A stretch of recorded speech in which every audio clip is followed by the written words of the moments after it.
Hi boys and girls, today we are going to work on arithmetic, lesson 154. Before we begin, we're going to review our concept cards. 640, 43,560, 9, 144, 0.029, 0.531, 0.009, 0.07, 0.001, 0.139, 1,000, 100, 10, 1/1,000, 1/100, 1/10, 1,000, sorry about that, 100,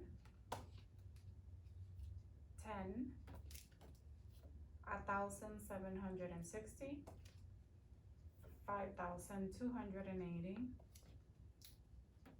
36 inches, 3 feet, 12, and again 640. Okay, so those are our concept cards for today, and we are going to go ahead and start our lesson. I'm gonna go to the projector so I could project the work on the board and we could work together.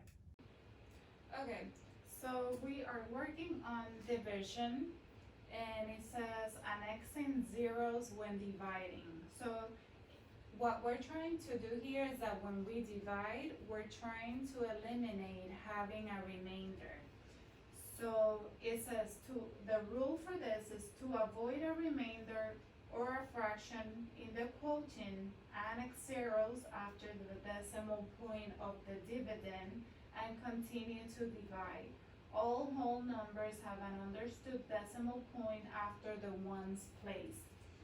So let's look at the class practice number 1, letter A.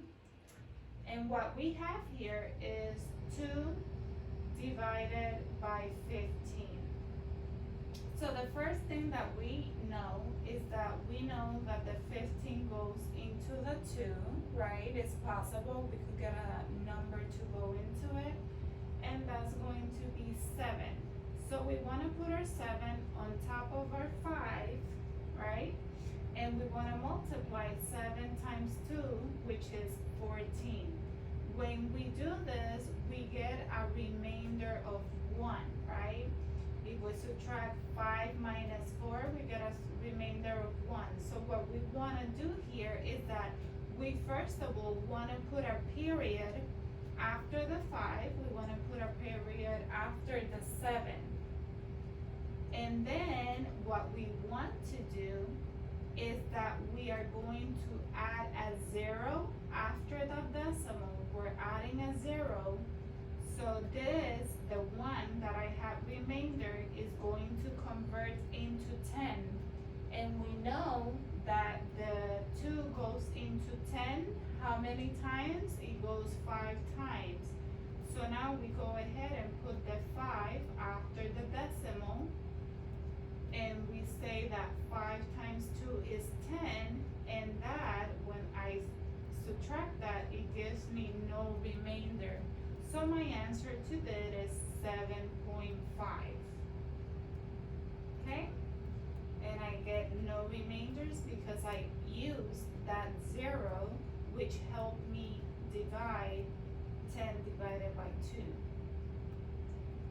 On letter B, I am going to say that the 5 goes into the 4 ones, right? So that's going to be 1. 1 times 4 is 4. I get a remainder of 1. And then I am going to lower the 8. And I have an 18. And I know that how many times does the 18 go into the 4? It's going to be 4 times.